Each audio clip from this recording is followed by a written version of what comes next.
Ya, bismillahirrahmanirrahim. Assalamualaikum warahmatullahi wabarakatuh. Ya, saya di sini dari kelompok 4.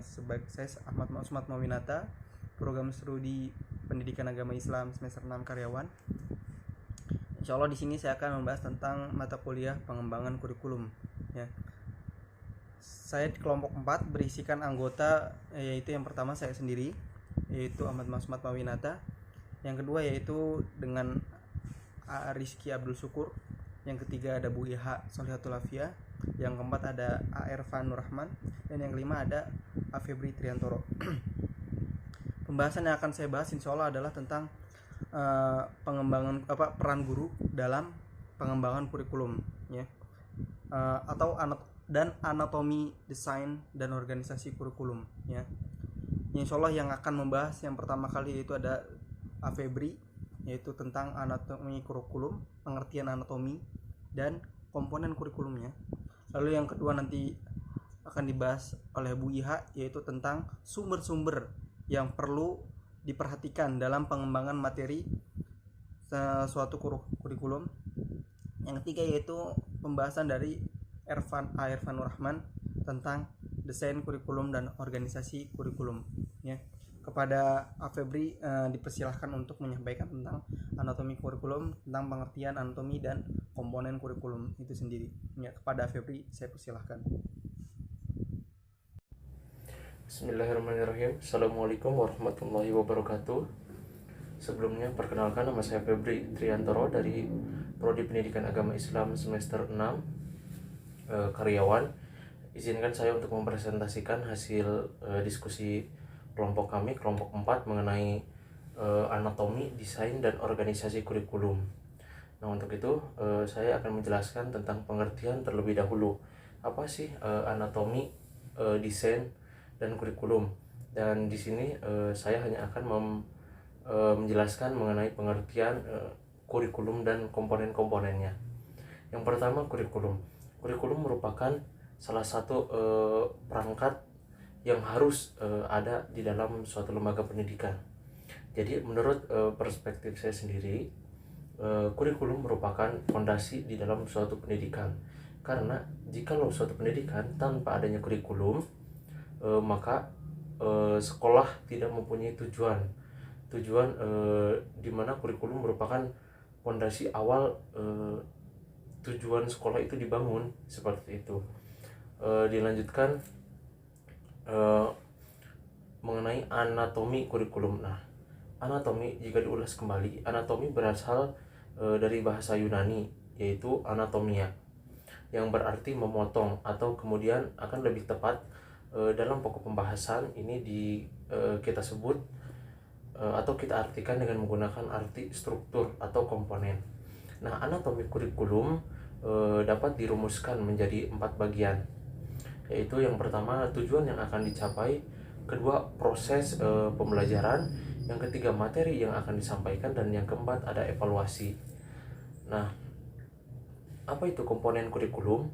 Nah, komponen merupakan bagian integral dan fungsional yang tidak bisa dipisahkan dari suatu sistem kurikulum, karena komponen itu sendiri mempunyai peranan dalam pembentukan sistem kurikulum.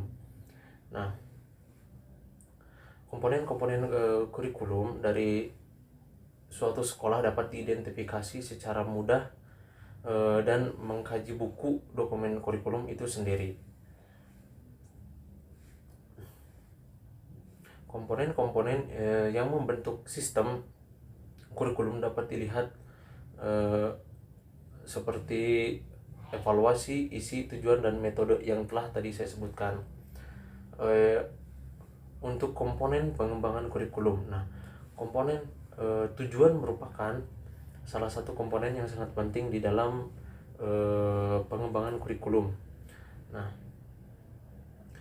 pencapaian komponen tujuan kurikulum akan menjadi sangat penting, karena pencapaian komponen tujuan ini berakibat langsung terhadap pencapaian tujuan-tujuan pendidikan selanjutnya.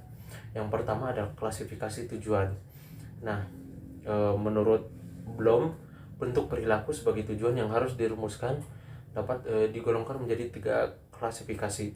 Yang pertama ada 3 klasifikasi atau 3 bidang atau domain ya, yaitu ada domain kognitif, domain psikomotor, dan domain afektif. Nah, untuk domain kognitif itu seperti yang telah kita ketahui, kognitif merupakan mengacu kepada ilmu pengetahuan peserta didik atau bisa kemampuan intelektual peserta didik, kemampuan berpikir, kemampuan mengingat. Nah, seperti contohnya pemahaman, penerapan, analisa, sintesis dan evaluasi, seperti itu. Dan yang kedua ada afektif. Nah, afektif merupakan seperti yang telah kita ketahui, afektif merupakan sikap peserta didik. Nah, seperti penerimaan siswa, cara merespon siswa, terus sikap peserta didik di dalam sekolah untuk dalam sehari-hari, dan cara peserta didik dalam mengorganisasi, terus karakterisasi nilai di dalam peserta didik. Dan yang ketiga ada domain psikomotor. Nah, domain psikomotor yaitu jika dilihat dari psikomotor merupakan keterampilan. Nah, jadi domain psikomotor ini tujuan yang berhubungan dengan kemampuan atau keterampilan daripada peserta didik, seperti itu. Seperti apa yang akan kita terapkan agar dapat memicu atau dapat memancing keterampilan peserta didik agar dapat dikelola dengan baik dan dapat dikembangkan sehingga dapat bermanfaat pada jenjang yang lebih tinggi dan tentunya dalam dunia kerja, seperti itu. Yang selanjutnya ada komponen pengembangan materi kurikulum. Nah, pengembangan materi kurikulum pada hakikatnya adalah mengembangkan materi pembelajaran yang diarahkan untuk mencari tujuan pembelajaran. Itu. Mungkin cukup sekian presentasi dari saya, kurang lebihnya mohon maaf. Wabillahi taufiq wal hidayah. Wassalamualaikum warahmatullahi wabarakatuh. Assalamualaikum. Baiklah, saya akan meneruskan. Di sini ada sumber-sumber materi kurikulum. A. Masyarakat sebagai sumber kurikulum.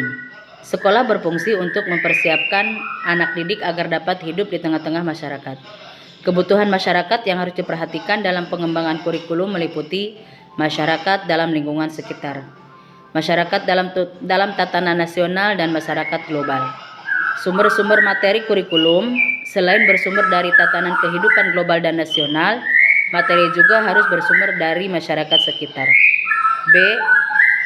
Siswa sebagai sumber kurikulum.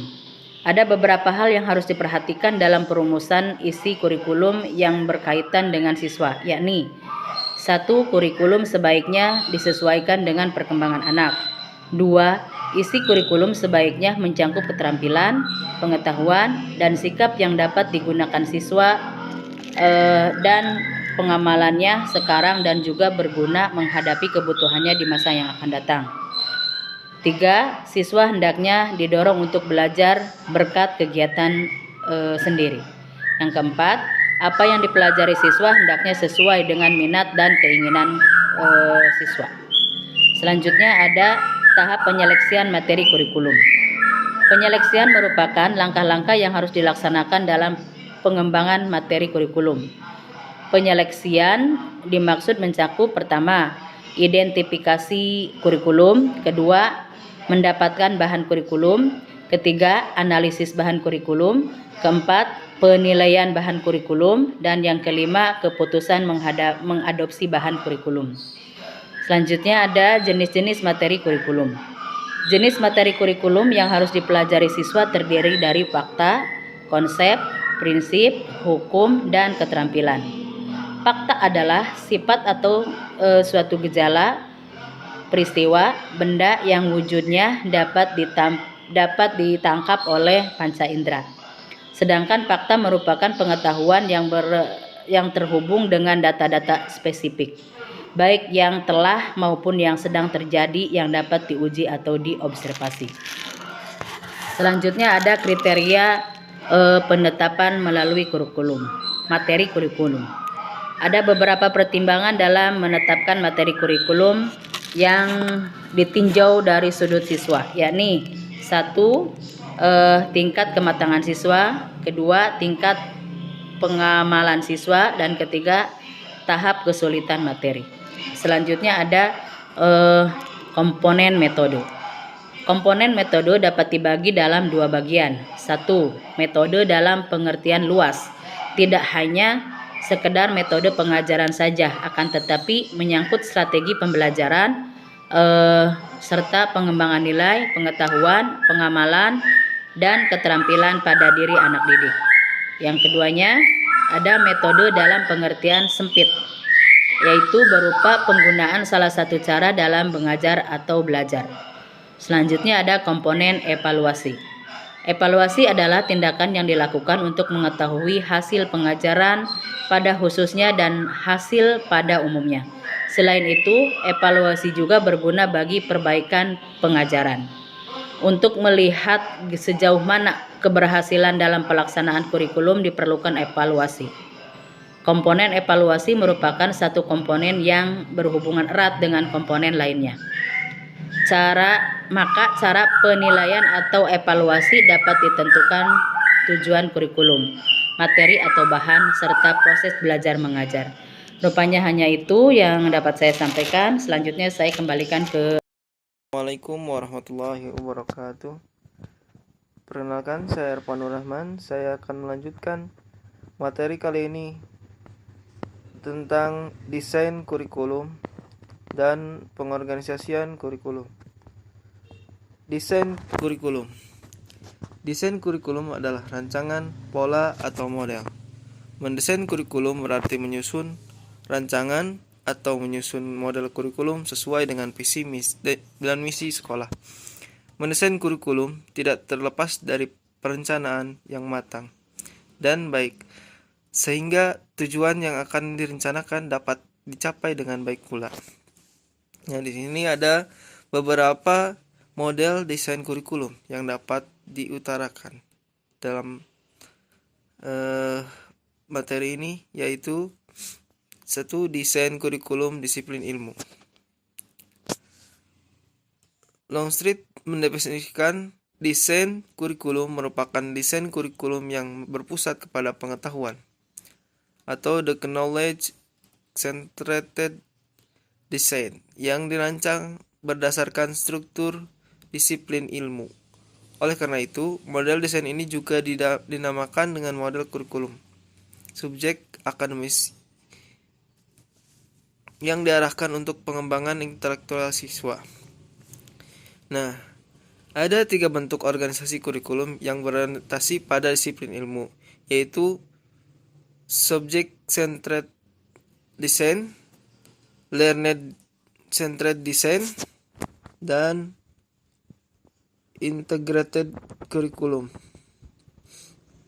Nah, lanjut ke yang kedua, yaitu desain kurikulum berorientasi pada masyarakat. Beckham merumuskan desain kurikulum yang berorientasi pada masyarakat merupakan sebuah desain kelompok sosial untuk dijadikan pengalaman belajar anak di dalam kelompok. Nah, artinya permasalahan yang dihadapi dan dibutuhkan oleh suatu kelompok sosial harus menjadi bahan kajian anak didik di sekolah. Ada 3 perspektif desain kurikulum yang berorientasi pada masyarakat, yaitu perspektif status quo. Rancangan kurikulum ini diarahkan untuk melestarikan nilai-nilai budaya masyarakat. B. Perspektif pembaharuan. Kurikulum dikembangkan untuk lebih meningkatkan kualitas masyarakat itu sendiri. Perspektif masa depan. Yang ketiga, perspektif ini sering dikaitkan dengan kurikulum rekonstruksi sosial. Nah, Yang ketiga yaitu desain kurikulum berorientasi pada siswa. Nah, hal yang mendasari desain ini adalah bahwa pendidikan diselenggarakan untuk membantu anak didik. Nah, di sini ada beberapa orientasi pada siswa yang harus diperhatikan. Yaitu yang pertama, kurikulum harus disesuaikan dengan perkembangan anak. Yang kedua, isi kurikulum harus mencakup keterampilan. Yang ketiga, anak hendaknya ditempatkan sebagai subjek belajar yang harus berusaha untuk belajar sendiri. Nah, yang keempat, diusahakan anak apa yang dipelajari siswa sesuai dengan minat, seperti itu. Dan yang keempat ada desain kurikulum teknologis. Pendekatan teknologis dalam menyusun kurikulum atau program pendidikan bertolak dari analisis kompetensi yang dibutuhkan untuk melaksanakan tugas-tugas tertentu. Di sini salah satu ciri belajar ini adalah menekankan pada pola tingkah laku yang bersifat mekanis seperti yang digambarkan dalam teori stimulus respon. Kurikulum ini memiliki karakteristik sebagai berikut. Belajar dipandang sebagai proses respon terhadap rangsangan. Belajar diatur berdasarkan langkah-langkah tertentu dengan jumlah tugas yang harus dipelajari. Secara khusus, siswa belajar secara individual meskipun dalam hal-hal tertentu. Bisa saja belajar secara kelompok.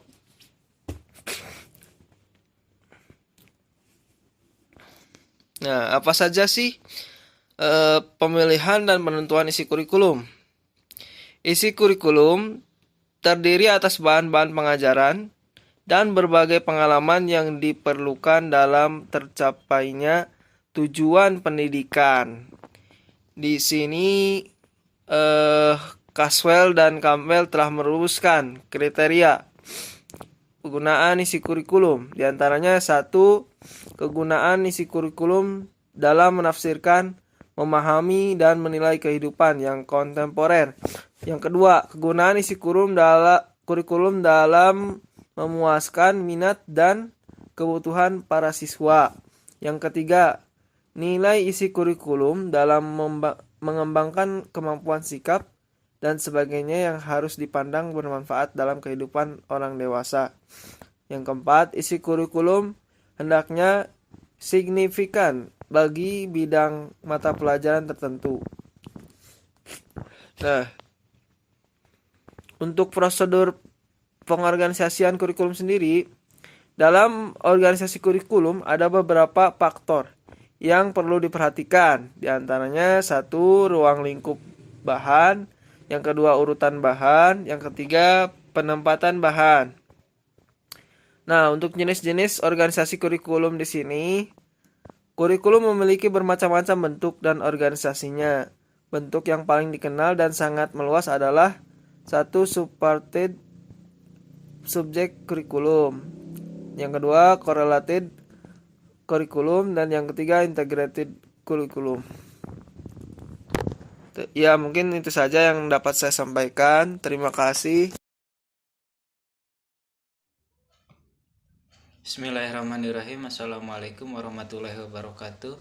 Nama saya Rizky Abdul Syukur. Di sini saya akan melanjutkan pembahasan materi ke judul makalah selanjutnya, yaitu peran guru dalam pengembangan kurikulum PAI. Langsung saja, yang pertama yaitu makna guru dalam pengembangan kurikulum. Guru merupakan titik sentral, yaitu sebagai ujung tombak di lapangan dalam pengembangan kurikulum. Guru memegang peranan yang sangat penting baik dalam perencanaan maupun pelaksanaan kurikulum. Guru adalah perencana, pelaksana, dan pengembang kurikulum bagi siswanya. Guru yang mengolah meramu kembali kurikulum dari pusat atau dari daerah untuk disajikan di kelasnya. Karena guru merupakan barisan pengembang kurikulum yang terdepan, maka guru pula lah yang selalu melakukan evaluasi dan penyempurnaan kurikulum. Guru bukan hanya berperan sebagai guru di dalam kelas, ia juga seorang komunikator, pendorong atau motivator belajar, pengembangan alat-alat belajar, pencoba, penyusun organisasi, manajer sistem pembelajaran, pembimbing baik di sekolah maupun di masyarakat dalam hubungan dan pelaksanaan pendidikan seumur hidup. Berkat keahliannya, keterampilan, dan kemampuan seninya dalam mengajar, guru mampu menciptakan situasi belajar yang aktif, mengarahkan penuh kesungguhan, dan mampu mendorong ke kreativitas anak didik. Kemudian yang kedua yaitu pengembangan kurikulum. Kurikulum merupakan seperangkat rencana dan pengaturan pendidikan atau pengajaran dan hasil pendidikan atau pengajaran yang harus dicapai oleh anak didik. Kegiatan belajar mengajar, pemberdayaan sumber daya pendidikan dalam pengembangan kurikulum itu sendiri. Sejalan dengan perkembangannya pendidikan, pengertian kurikulum tidak diartikan sebagai arti yang sempit atau terbatas pada mata pelajaran saja, tetapi lebih luas dari itu. Kurikulum bisa meliputi semua aktivitas yang dilakukan sekolah dalam rangka untuk mempengaruhi anak didik dalam belajar agar tujuan pendidikan dapat tercapai. Termasuk di dalamnya adalah kegiatan belajar mengajar, mengatur strategi dalam proses belajar mengajar, mengevaluasi program pengembangan pengajaran, dan lain sebagainya.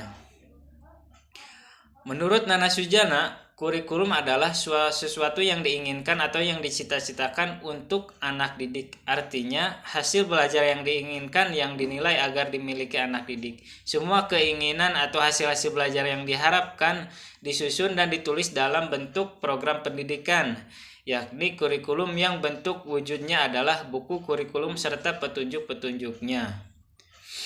Kemudian dalam buku kurikulum tersebut terdapat hasil atau tujuan apa yang diinginkan, bahkan bahan mana yang harus diberikan dan pada tingkat atau kelas berapa bahan itu diberikan. Semua itu dituangkan dalam bentuk garis-garis program pengajaran atau GBPP. Kemudian dari definisi di atas dapat diberikan kesimpulan bahwa kurikulum merupakan bagian dari suatu sistem pengajaran yang menyangkut perencanaan, pelaksanaan, dan evaluasi pembelajaran yang dijadikan pedoman atau panduan bagi guru yang melaksanakan kegiatan pembelajaran. Dengan kata lain, kurikulum merupakan suatu program pendidikan yang berisikan berbagai bahan ajar, pengalaman belajar yang diprogramkan, direncanakan, dan dirancang secara sistematik atau dasar-dasar norma yang berlaku yang dijadikan pedoman dalam proses pembelajaran bagi tenaga pendidikan dan peserta didik untuk mencapai tujuan pendidikan. Sedangkan pengembangan kurikulum adalah proses perencanaan kurikulum agar menghasilkan rencana kurikulum yang luas dan spesifik. Proses ini berhubungan dengan seleksi dan pengorganisasian beberapa komponen situasi belajar-belajar, antara lain penetapan jadwal yang mengorganisasikan kurikulum dan spesifikasi tujuan yang disarankan, mata pelajaran, kegiatan, sumber, dan alat pengukur pengembangan kurikulum yang mengacu pada kreasi sumber-sumber unit, rencana unit, dan garis pelajaran kurikulum ganda lainnya untuk memudahkan proses belajar mengajar. Dalam pengembangan kurikulum terdapat beberapa hambatan juga. Hambatan pertama terletak pada guru. Guru kurang ikut berpartisipasi dalam pengembangan kurikulum. Hal itu disebabkan karena beberapa hal. Pertama, keterbatasan waktu. Kedua, kurangnya sesuai pendapat baik antara sesama guru maupun dengan kepala sekolah atau administrator. Ketiga, karena pengetahuan dan kemampuan guru itu sendiri. Kemudian hambatan lain dari pengembangan kurikulum yaitu dari masyarakat. Untuk pengembangan kurikulum dibutuhkan dukungan dari masyarakat baik dari segi pembiayaan maupun dukungan umpan balik terhadap sistem pendidikan atau kurikulum dalam memberikan kurikulum yang sedang berjalan. Hambatan lain yang dihadapi oleh pengembangan kurikulum adalah masalah biaya. Untuk pengembangan kurikulum apalagi berbentuk kegiatan eksperimen, baik mode, isi atau secara keseluruhan membutuhkan biaya yang tidak sedikit. Kemudian pembahasan selanjutnya yaitu peran guru dalam pengembangan kurikulum. Dilihat dari segi pengelolaannya, pengembangan kurikulum dapat dibedakan antara yang bersifat sentralisasi, desentralisasi, dan sentral-desentral. Yang pertama yaitu peran guru dalam pengembangan kurikulum yang bersifat sentralisasi. Dalam kurikulum yang bersifat sentralisasi, guru tidak mempunyai peran dalam perencanaan dan evaluasi kurikulum yang sifat makro. Mereka lebih berperan dalam kurikulum mikro. Kurikulum mikro disusun oleh tim atau komisi khusus yang terdiri atas para ahli. Penyusunan kurikulum mikro dijabarkan dari kurikulum makro. Guru menyusun kurikulum dalam bidangnya untuk jangka waktu 1 tahun, 1 semester, 1 catur bulan, beberapa minggu atau beberapa hari saja. Kurikulum untuk 1 tahun, 1 semester atau 1 catur bulan disebut juga program tahunan. Sedangkan kurikulum untuk beberapa minggu atau hari disebut satuan pelajaran. Tugas gurulah yang menyusun dan merumuskan tujuan yang tepat, memilih dan menyusun bahan pelajaran yang sesuai dengan kebutuhan, minat, dan tahap perkembangan anak didik. Kemudian memiliki metode dan media pengajaran yang bervariasi serta menyusun program dan alat evaluasi yang tepat. Suatu kurikulum yang tersusun sistematis dan rinci akan sangat memudahkan guru dalam mengimplementasinya. Walaupun kurikulum sudah tersusun dalam dan terstruktur, tetapi guru harus mempunyai tugas untuk mengadakan penyempurnaan dan penyesuaian. Guru juga berkewajiban untuk menjelaskan kepada siswanya tentang apa yang dicapai pada pelajarannya. Ia juga hendaknya melakukan berbagai upaya untuk membangkitkan motivasi belajar siswa, menciptakan situasi yang kompetitif dan kooperatif tentunya. Memberikan pengarahan dan memberikan bimbingan. Guru memberikan tugas-tugas individual atau kelompok yang akan memperkaya atau memperdalam pengetahuan siswa. Kemudian yang kedua yaitu peranan guru dalam pengembangan kurikulum yang bersifat desentralisasi. Kurikulum desentralisasi disusun oleh sekolah ataupun kelompok sekolah ataupun kelompok sekolah tertentu dalam suatu wilayah atau daerah.